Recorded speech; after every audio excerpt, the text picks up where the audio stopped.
Please welcome TFS Young Leadership 2018 Fellow and Chabad Young Professionals Global Leadership Summit Moscow Delegate, Aubrey Stern.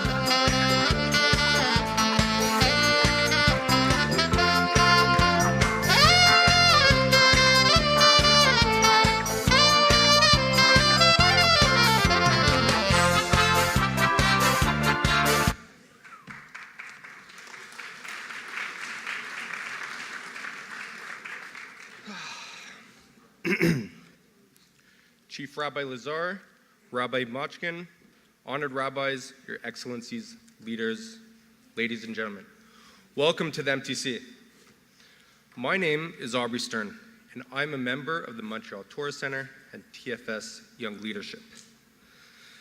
This past June, I had the honor in joining Rabbi Getzi Markowitz in representing Montreal's young Jewish community as a delegate to the Chabad Young Professionals Global Summit in St. Petersburg and Moscow. The summit was a culmination of an intense and highly rewarding fellowship in which I gained a deeper understanding of what it means to be a Jewish leader. Nothing could prepare us for what we would see and learn in Russia. We all know how difficult life was for the Jews of the former Soviet Union, and we all heard the stories about the heroes that kept the flame of Yiddishkeit alive during those dark times. But today, Jewish life in Russia should serve as a benchmark to Jewish communities around the world.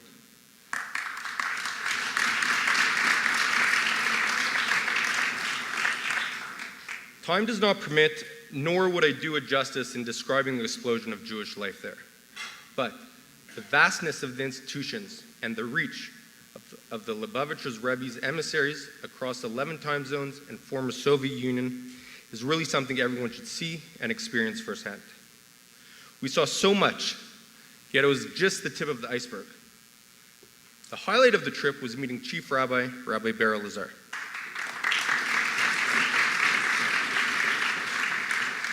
Rabbi Lazar was so generous with his time, dedicating an entire Shabbos afternoon to answer all our questions, ranging from religious to political. We were blown away by a man so grand in stature and title, yet so humble in his demeanor. So let me say, I'm very excited to continue this conversation on home turf. And on that note, ladies and gentlemen, sit back, relax, enjoy what promises to be an historic evening.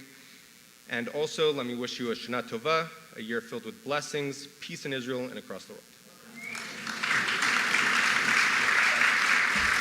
Please welcome His Excellency David Levy, Consul General of Israel.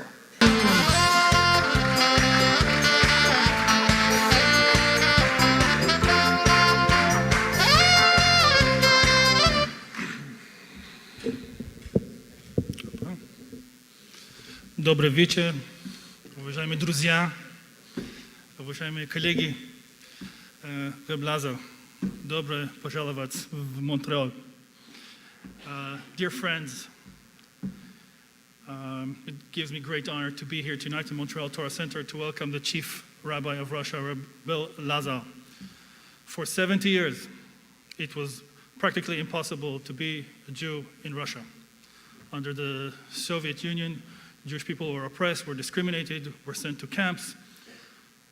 And then, perestroika, glasnost, I don't think they have a Russian word for Biasa Mashiach, but the Jewish people were free. Almost 1 million came to Israel. And I can tell you for a fact that Israel would not be the startup nation that we celebrate today if it weren't for them. And, yes. And also, wonderful, great Jewish community thriving in Russia, thanks to the wonderful work of Rabbi Lazar. Another thing that I want to mention is that today in Israel, when we look outside the window from the Golan Heights, we see Russia. Yep, Russia is right next door. Yep, that's the new reality in the Middle East. And we have excellent diplomats in Russia. Ambassador Gary Cohen, who was my ambassador in Riga, his deputy, Keren Cohen-Gat, he's from my class, Consul General in St. Petersburg, Olga Slov, she's from my class. They're all top diplomats. But with all due respect, they need a little help every now and then.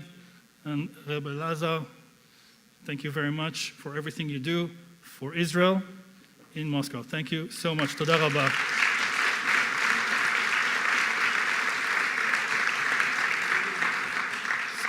I wish you a wonderful visit here to Montreal.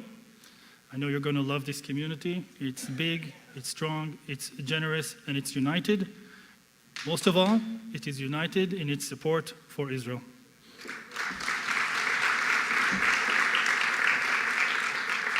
Огромное спасибо.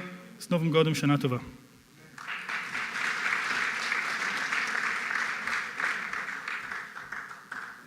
Please welcome His Excellency Yuri Bedjanyan, Consul General of the Russian Federation.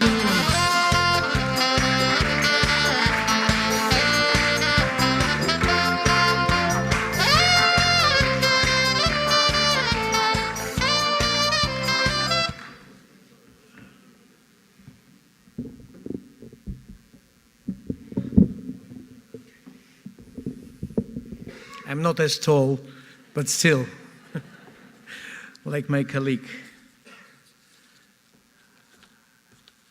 My dear friends, esteemed Rabbi Berel Lazar, Chief Rabbi of Russia, esteemed Rabbi Moshe New, head of the Montreal Torah Center, esteemed Rabbi Israel Sirota, director of Jewish Russian Community Center of Montreal, dear guests, ladies and gentlemen, dear friends, good evening, shalom.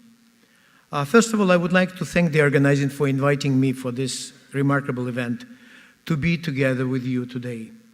It's my great privilege and honor to welcome our esteemed guest from Russia, a person who is well known, who is very respected, and he is very loved in the country.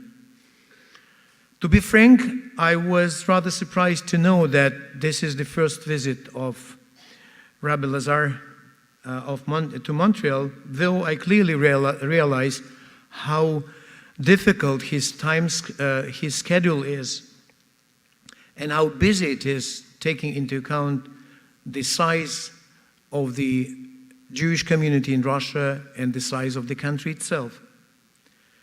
Today, I'm sure that we overcame this omission. And indeed, Montreal, with its historical and cultural heritage, national, ethnic, and religious diversity, is not just a mere geographical spot, but an important center in many, many respects. For 5 years of my assignment here in Montreal, in this beautiful city of Belle-Provence, I was lucky to establish very good working relations of cooperation with the representatives of the Jewish community. And not only working relations, with many people we became just good friends. And I'm glad that the Consul General of Israel here, Mr. David Levy, is a good friend and colleague. I'm sure that our esteemed guest from Moscow has been already informed of large Jewish community, mainly formed by natives from different republics of former Soviet Union.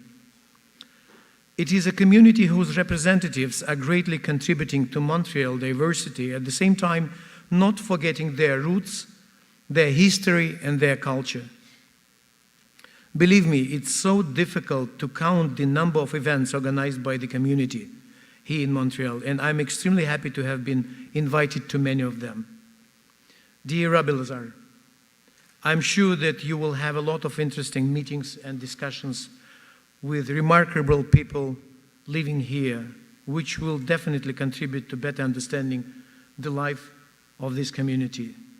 And please be sure that the Consulate General of Russia is always ready to provide any assistance required to Jewish Russian community to Montreal.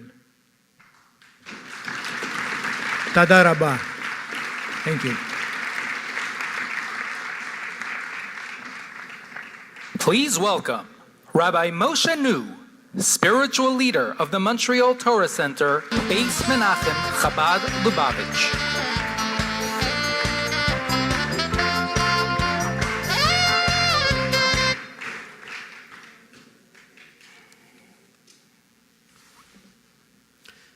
Friends, tonight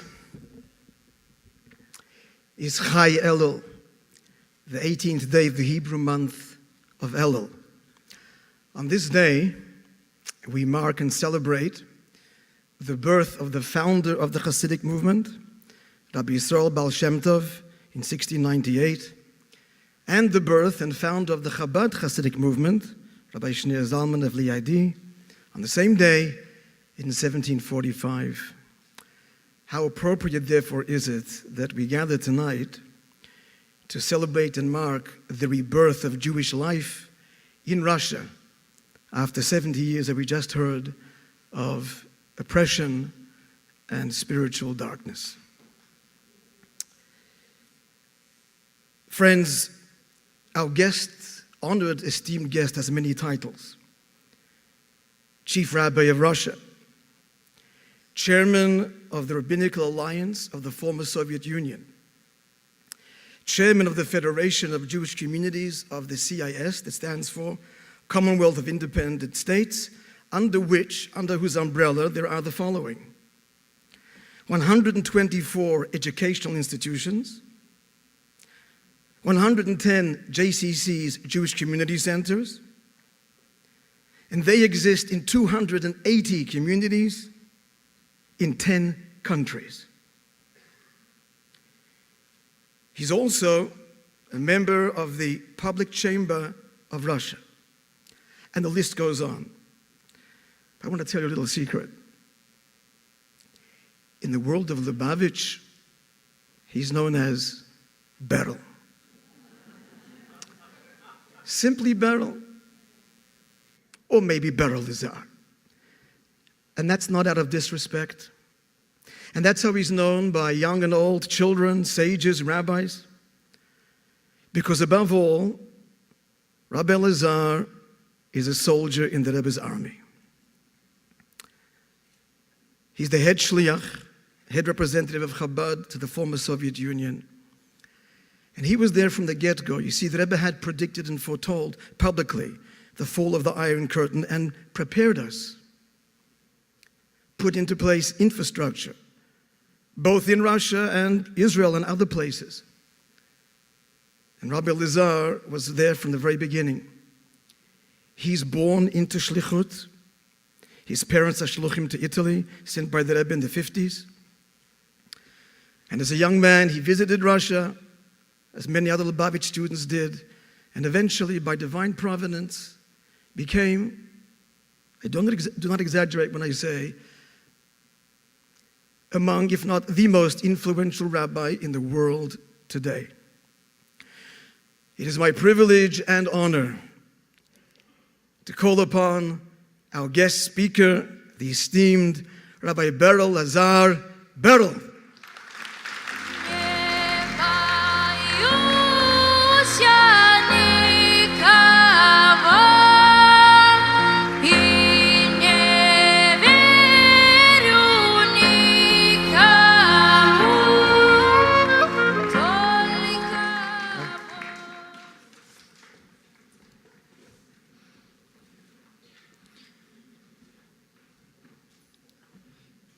Thank you, Rabbi New, for putting everything into perspective.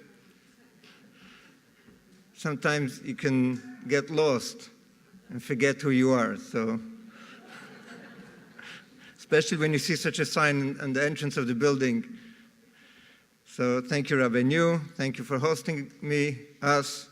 I'm here with a delegation from Russia.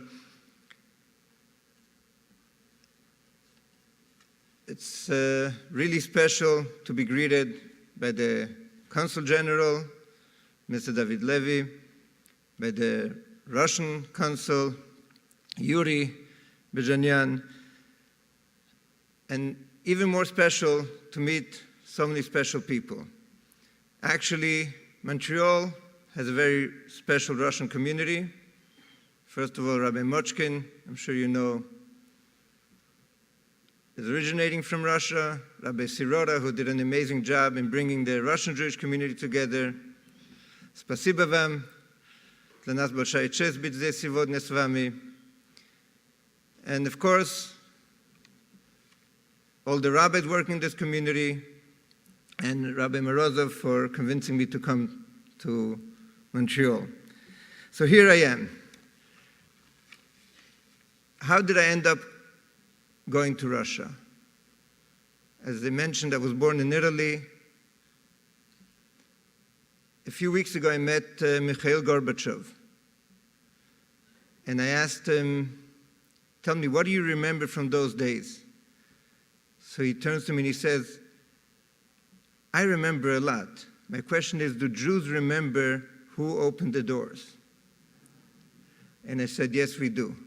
We are forever grateful for what you did in those days. So he tells me, I want to tell you a story. I called in the Minister of Religion and I asked him, tell me, how many Jews live in the Soviet Union? And he said, approximately 3.5 million. He says, and if we'll open the doors, how many do you think will leave? He says, 6-7 million.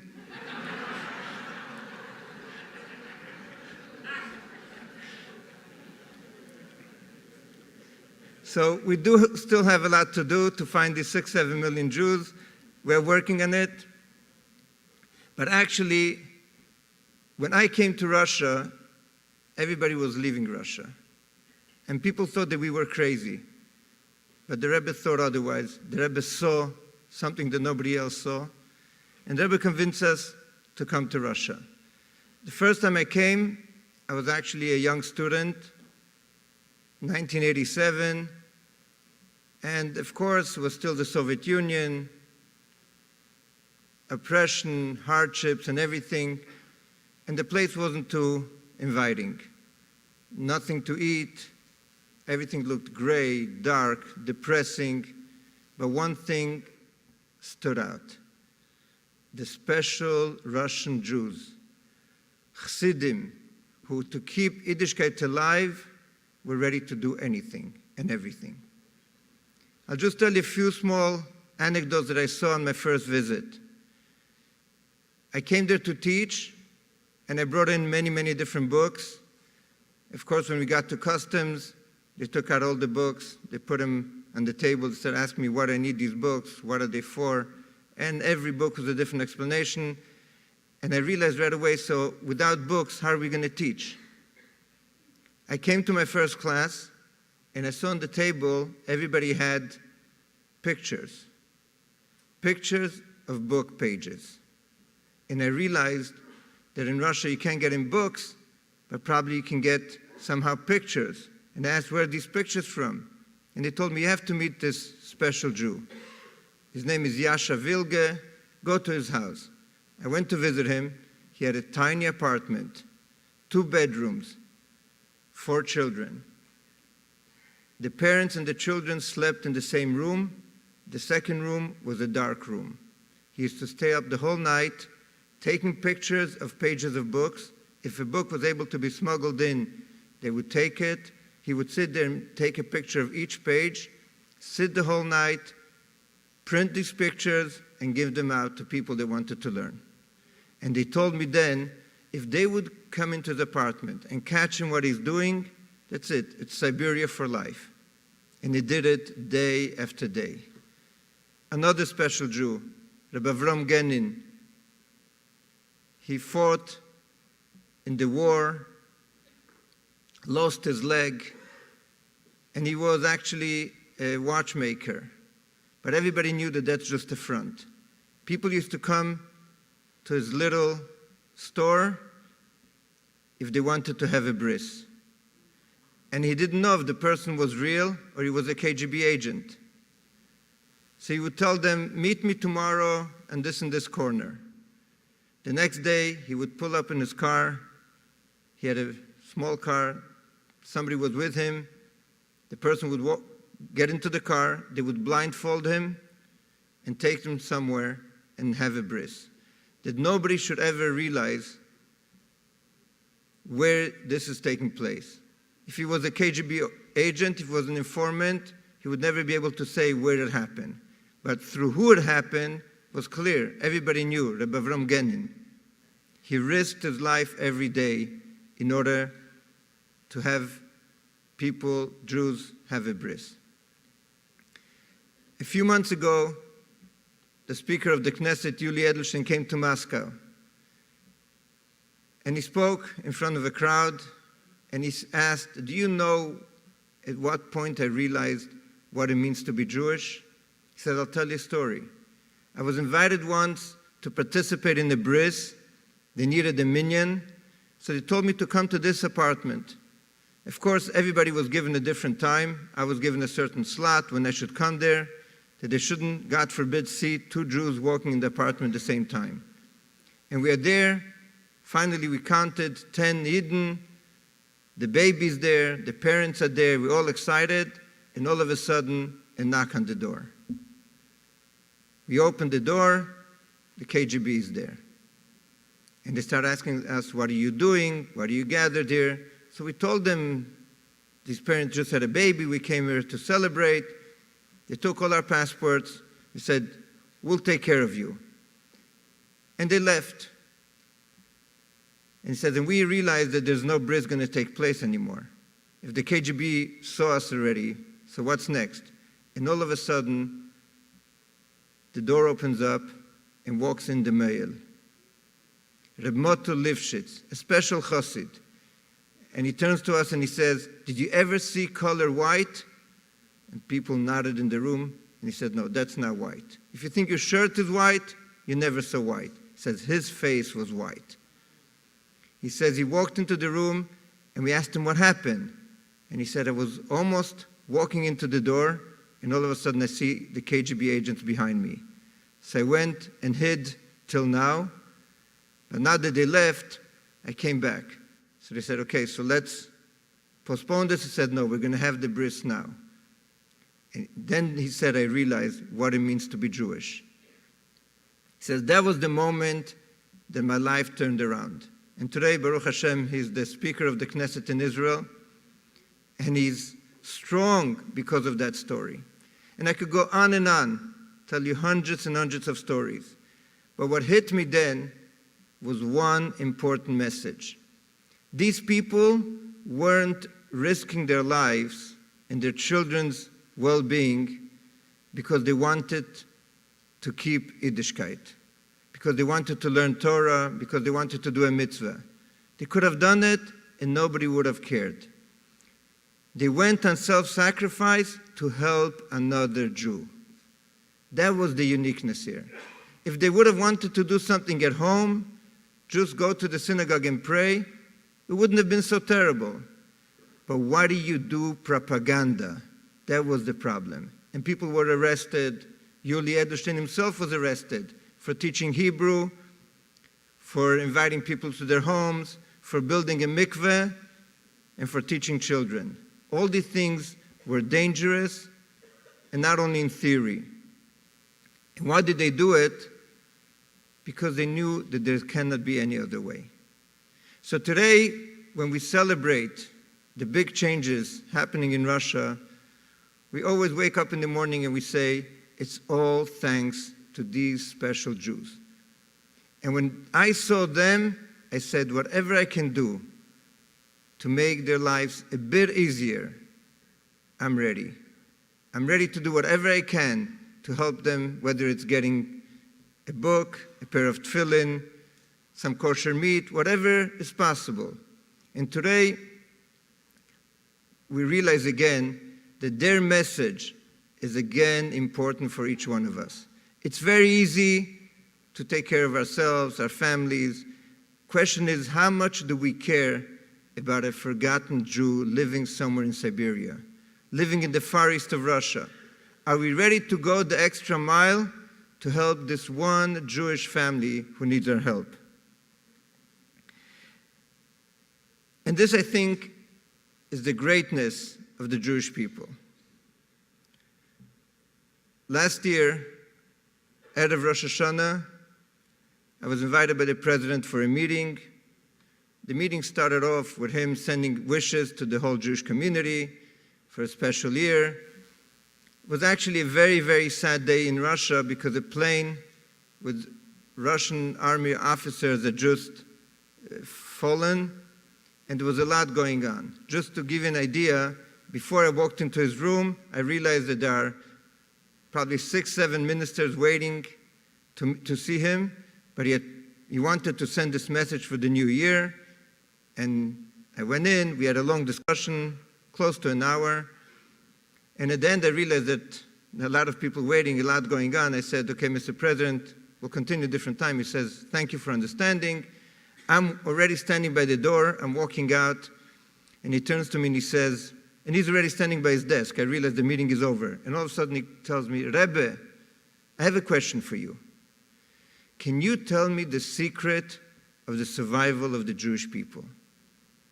Can you tell me how come so many nations that were much bigger, richer, stronger than the Jews completely disappeared? He says, here in Russia, we had nations, nationalities with a rich culture, rich piece of land. He says the Jewish people without a piece of land. Many years they didn't live in Israel. Without a language. He says everybody spoke different languages. What kept Jews alive for so long? And I thought, what will I tell him? So I said, Mr. President, maybe you have an answer to that question as an outsider. And he says, actually, I thought about it a lot, and I'll tell you my answer. He says, nations, they were based on eternal values, are going to live in eternity. He says the Jewish people are based on values that the Torah teaches. Loving your fellow Jew, a Jewish family, the Torah, the mitzvot. He says these are the things that are eternal, and that's what the Jewish people are going to be eternal. And that's something we should always remember. Helping, caring for another Jew, this is what we really are all about. And that's what kept us alive all the years. When they were difficult for Jews in the Soviet Union, world Jewry stood up and said, we're going to help, we're going to be there. When our brothers in Israel need our help, we're going to be there. Whenever a Jew is in need anywhere, the Jewish people stand up and say, Hineni, I'm there, I'm ready to help. And it's not always easy. I can just tell you that to be a shliach, to be a rabbi in Moscow today, Baruch Hashem, it's almost like living in Israel. We have kosher restaurants, probably many more than you have in Montreal.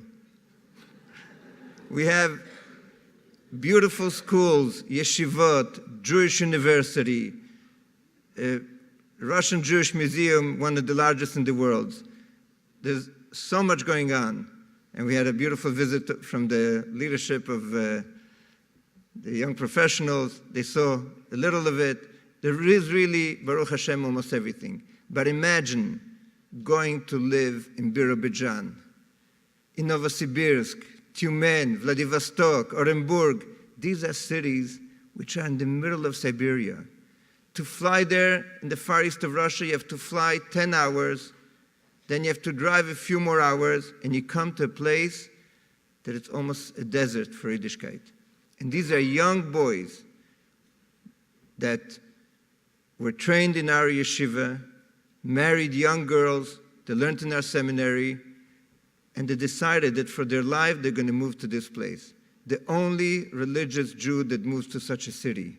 No mikveh, no shul, no kindergarten, no school. They have to make all this from scratch. And people there in the beginning, they don't even know who they are, what they are. Just to give an example, the city, I mentioned Birobidzhan. This place is a city that Stalin decided is going to make it into the Jewish autonomous region. He's going to send all the Jews from the Soviet Union to this place, Birobidzhan. Winter is impossible to bear. And you think the summer is easier? It's even harder.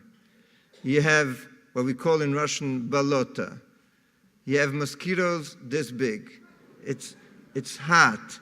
And this shliach went out there, and Baruch Hashem, in a few weeks we're going to be opening the first mikveh ever in this place.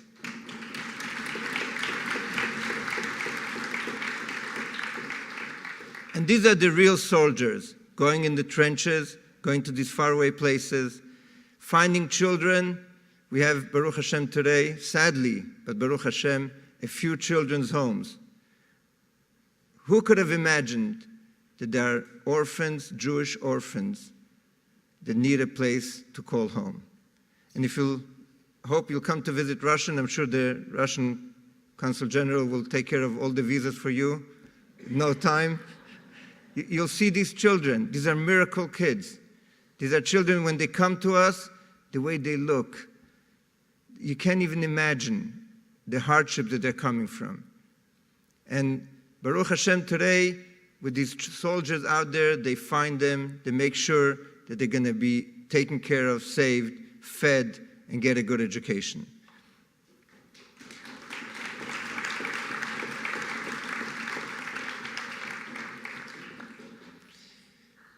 It's not as easy as I make it sound, but believe me, it used to be much harder. And I'll just tell you what happened when we moved back to Russia. As I mentioned, I was there in 87, 88, teaching in the underground. And finally, the Soviet Union became more open, and me and my wife were sent by the Rebbe in 1990 to live there. We got there, and just to get an idea of what the place looked like, every store had endless lines of people waiting outside. People were waiting to buy a kilo of potatoes. You wanted to find something like eggs, oh, you had to be really lucky. And I remember my wife saying, what is she going to cook for Shabbos? She's going to go to the stores. If she'll find beets, then we'll have a beet salad. If we'll find carrots, we'll have a carrot salad. But for sure, we'll have potatoes. And that was the Shabbos meal. Nobody dreamt of fish, chicken, meat, such luxuries. You made kiddush and vodka, and if we had some leftover matzah, we ate matzah. So things weren't easy, but the hardest part was, because of the difficulties and the poverty, anti-Semitism was on the rise. Just to give you an idea of what happened in those years, our synagogue was firebombed, completely destroyed. We rebuilt it and was bombed twice. Miracles that nobody got killed. People were being stabbed in the streets. We had cases when people came with a knife in the synagogue to try to kill people. It was really tough. Not talking about graffitis, I'm talking about desecration of cemeteries, breaking windows. Really wasn't easy. And I remember going to President Yeltsin and telling him about it, and he said, you know what, the less we're going to talk about Jews, it's best. I respect the Jews, but better keep low-key. Let's not make too much of this anti-Semitism. Let's not make it too much of a discussion. And I'm not a politician, and I'm not here to cheer for the president of Russia, but from when he became president, he came to the opening of the synagogue. It was the first time a president ever came to the opening of a synagogue, and he said, I fully understand why Jews are leaving Russia. Why would somebody keep his family here? There's no future. And he said, I'm going to do whatever I can that life for Russian Jews is going to change. And I just want to tell you one small anecdote. Something that I never said the story. I don't even know if it's printed anywhere. But it's an interesting story. On the way here, somehow I remembered this story, so I said, you know what, probably it's a sign. I'll share it with you. One day, we hear in the news that a lady, Tatiana Sapunova, was driving on the road. The road was from the airport to town, to the city, and she saw a sign, "Kill the Jews." So she stopped her car on the side of the road, she walked back, and she decided she's going to throw away the sign. Little did she know there was a bomb there. And this bomb exploded on her face, on her body. And of course, she was rushed to the hospitals, and the Russian doctor said that she lost her vision. We're not even sure she'll have hearing left. Like really, her face looked terrible. As soon as I heard that on the news, I got into my car, I got to the hospital, and I went to visit her. And I spoke to the doctors and I said, what could be done? And they said, we can't do much. So we ordered a special flight and we took her to Israel. And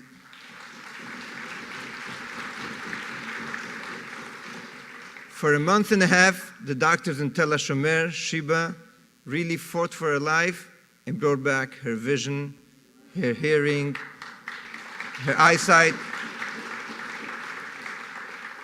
And she came back to Russia a new person, a lot of scars. She didn't still look too good. Later, with plastic operations and everything today, Baruch Hashem, she's a different person. And all of it, and she came back, and of course was in the news when she arrived back to Russia, and everybody spoke how we brought her to Israel, how the doctors in Israel did an amazing job. A few days later, I get a call from the president's head of the administration. He says, the president would like to have some tea with you and Mrs. Sapunova and Tatiana. I said, okay, great. He said, don't worry, everything is going to be kosher. Baruch Hashem, in the Kremlin, they know what kosher is, what not kosher is. I'll tell you a short anecdote. Once, Arik Sharon was visiting, this is a story within the story. Arik Sharon was visiting the President Putin, and in the middle of the meeting, all of a sudden, people started walking in with like small pieces of paper. They hand it to the president, and the president tells them something. And then they walk out. They come back a few minutes later, another piece of paper, and again, the president sends something, and they walk out. So after a few times, Arik Sharon turns to Mr. Putin. He says, in Israel, if in the middle of an important meeting they come in with small pieces of paper, it's a sign that something went wrong. If there's anything happening, maybe better you'll deal with it and I'll wait. He says, no, everything is okay. She says, so what are all these messengers coming in? He says, listen, I'm looking at you and I'm thinking, probably Mr. Sharon wouldn't mind having a good meal. So I told him to prepare a meal and ask me where should they get the kosher food. So I'm giving directions where they should get.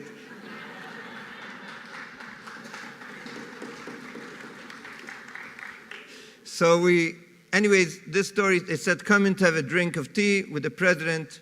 We'll have only kosher food there. We came there. The president thanked her for what she did. And then I found out actually that the Secret Services realized that that sign was meant for me. I landed in that airport that day, and I was supposed to drive on that road.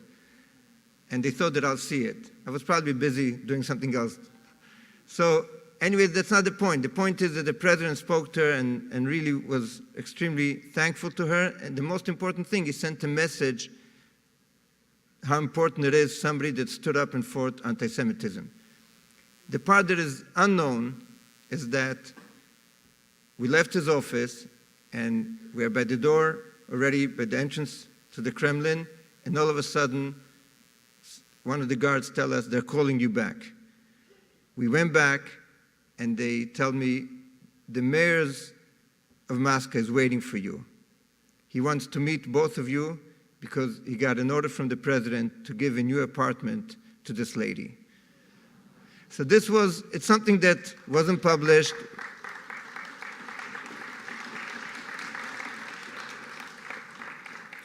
But this was, I think, his way of his understanding, how do you fight anti-Semitism? It's not only by locking up people, it's by sending a message that this country will not tolerate any kind of hatred, anti-Semitism, zero tolerance. And today, Baruch Hashem, we see the results. We see Jews that for, as was mentioned before, 70, 80 years, not only have suffered, but they hid their Jewishness. They were afraid that anybody will find out. They were afraid that their own children will find out. Last year, when we were signing up kids in the summer camp, a mother came and she said, I want to sign up my kids. So we said, okay, let's see the proof that you're Jewish. And she says, actually, I can prove it, but believe it or not, we have 4 generations. Me, my mother, my grandmother, and this is my daughter. We are all married to non-Jews, besides, the 3 generations. This girl has 3 generations going up, woman married to non-Jews. He says, my grandmother married a non-Jew because she thought that's the best way to make sure that our children will not suffer. My mother did the same. It didn't help. I did the same, and it didn't help. Here is the 4th generation, a Jewish girl, but we all Jewish, but only from the mother's side. People were afraid to tell their own children that they're Jewish. We had a case not too long ago. We have in our Beit Din, we make conversions, and a very, very famous lady came, and she said she wants to convert. We explained to her how difficult it is, and it's not for her, it's not for her lifestyle, and she's adamant, and on and on and on. At a certain point, I turned to her and I told her, can you please tell me, why do you need this conversion? Like, you're famous, you made it, you're successful. You don't need all these hardships and everything. Today, it's actually very cool to be Jewish in Russia. People are like, but why do you need it? Why do you need this? He says, listen, my grandmother was Jewish, and I want to be Jewish also. And this is how far people hid. She said, I just found out that my grandmother was Jewish, and that's why I want to be Jewish. People hid from their own, never mind the neighbors and friends, from their own children, they hid their Jewishness. Today, there's no question that it's a miracle. Today, what's going on, the opportunities that we have to find, as I mentioned before, these Jewish children, Jewish families, youngsters. One of the big projects that we have is actually a special program for young boys and girls. Throughout the whole year, they participate in community events, they come to classes, voluntary work. At the end of the year, they get a trip to Europe. The goal is actually to bring them to Auschwitz. And a few months ago in May, we had over 1,000 kids walking on the March of Living in Auschwitz. Each one of them stood there and took on himself what we call a achlata, a decision, how they're going to change their life, how we are going to do something to fight assimilation, to make sure that every young boy and girl is going to get an opportunity, a chance, whether it's a good education, whether it's a warm meal, whether it's a warm home. Our responsibility is really to take care of every single Jew in Russia. And we realize that we cannot do it alone. We need anybody and everybody. It doesn't make a difference if somebody that lives in Montreal and knows of somebody in Russia, let us know his number. Let us know where he is. Let us know how we can contact him. How can we reach him? How can we help him? Our goal, Russian Jews suffered enough. Once somebody came to the Lubavitcher Rebbe to thank him for everything he did for Russian Jewry. He said, it's amazing what you have done, what your shluchim have done. And the Rebbe turned to him and he said, whatever we're going to do for them, it's still going to be very little. What they deserve after so much suffering is endless. And this is the way we feel. We have a big zchut to be able to help these Jews that have suffered and have survived in a miraculous way. Once Elie Wiesel came to visit Moscow and he saw what was going on, and he says, it's not only a miracle, he says, it's illogical. He says, look at Spain. What was left from the Marranos? What was left from these Jews? They went into hiding. How many years the communist regime stood and fought against keeping Yiddishkeit alive? How did the Jews survive here? But today when we see that they did, we realize what is our responsibility. Mentioning this trip, just to give you an idea how exciting things are, one of the big hardships is for these young boys and girls living in these communities is to find a good shidduch. So that's one of the reasons for the trip. You have boys and girls coming from all over the former Soviet Union. They come together, they meet, and Baruch Hashem, we see a lot of results. I want to tell you a story that happened last year. We were sitting Friday night, right before going into Auschwitz on Sunday, sitting Friday night in this huge hall, 1,000 boys and girls, and I go over to a table, I go over to a boy and I ask him, let's say L'chaim. He says, okay, I'm ready.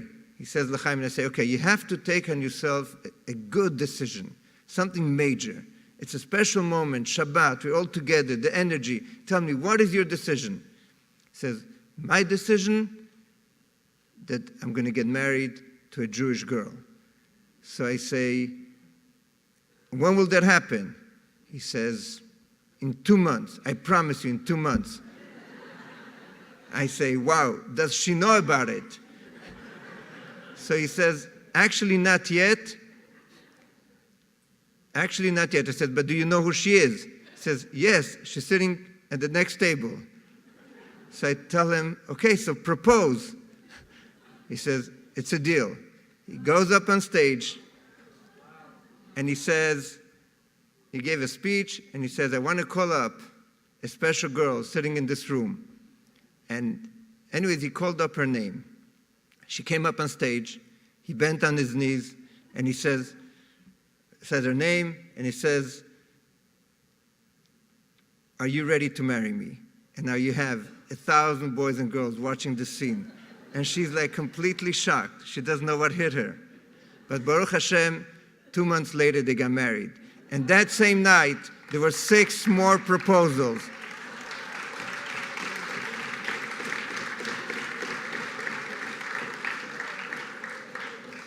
This year, actually, it's already different couples, but during the trip, we had 6 chuppot simultaneously. In Innsbruck, the place where Hitler, a few hundred meters from where his home, where he used to go on vacation, in that same place, this couple married, and Baruch Hashem today, they're part of our community, happily married. It was an event, not one dry eye in that room.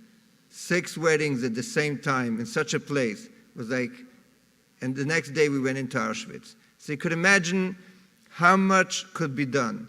What kind of, I believe the Russian Jews have a special neshama.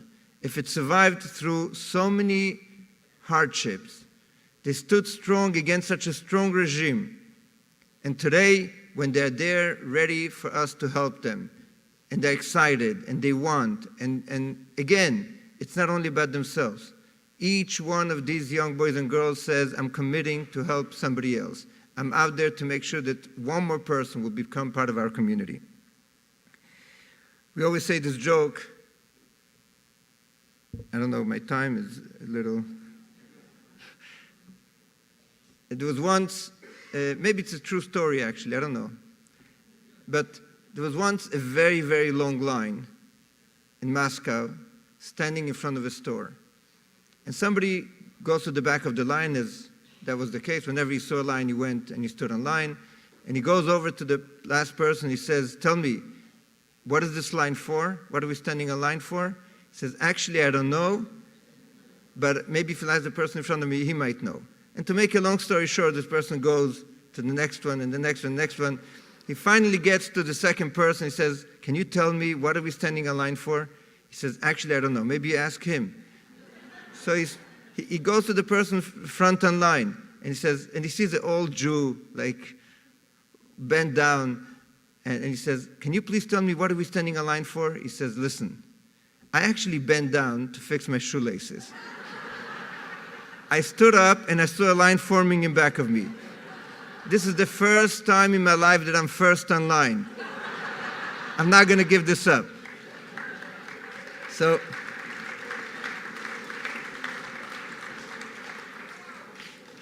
Baruch Hashem today, I believe we are first on line. We have amazing opportunities. I'll just tell you how we all started. How do you find Jews in Russia? What do you do? How do you get them? So we were trying to break our head. How do you get the Jews out of the closet? How do you get them to come to shul? And we realized if we're not going to do something crazy, they're not going to come. And the Jews were still scared and afraid and ashamed. And we decided we're going to plaster the city with billboards, matzah from Israel. And a picture of a Jewish boy holding a piece of matzah. And we told people you can come and get your kilo of matzah. Come to the synagogue and you'll get your kilo of matzah.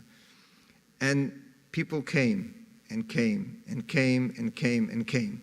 And this 1 kilo of matzah got us their addresses, and we went to visit these families, and we put up a mezuzah on their door. We invited the children to a summer camp, and on and on and on. And today we see the results. I'll tell you a small story of one family that was touched by this kilo of matzah. A mother came, she got the kilo of matzah, and that was Pesach time. And then she saw an advertisement for a Jewish summer camp. And she was actually planning to get married to a priest. So you could imagine how far away she was from Yiddishkeit. But she heard that there's a summer camp, and she decided if she's going to marry this priest, probably next year her children will not be able to go to a Jewish summer camp. And it's free. So, as they say, chaparain, and she decided she's going to send their son to the summer camp. And the boy came to the summer camp, and one of the things that we do there in the summer camps, we convince the boys to have a bris. And it's 8 years old, 10 years old, 12 years old. And then they have to convince their parents to let them do it. Anyways, this boy was scared, and he also knew that his family is going through this process, so he decided he's not going to have a bris. So as much pressure that he had, he said no. Anyways, the moel came, he made all the brisen, and he left. And this boy was watching the excitement and these boys that had a bris dancing and celebrating their bris. And he was sitting in his room at night and he said, maybe I lost my chance. But he took a decision. If the mo will come back, I'm going to be the first one doing it. And if he doesn't come back, it's a sign from above that I shouldn't do it. Anyways, the mo came back to check on the kids, and he ran over to him and he said, I want to have a bris. Today, this boy went to a Jewish school, went to yeshiva, became a rabbi, and he's actually the one that is running all these youth programs throughout Russia. His name is Levi Drutz.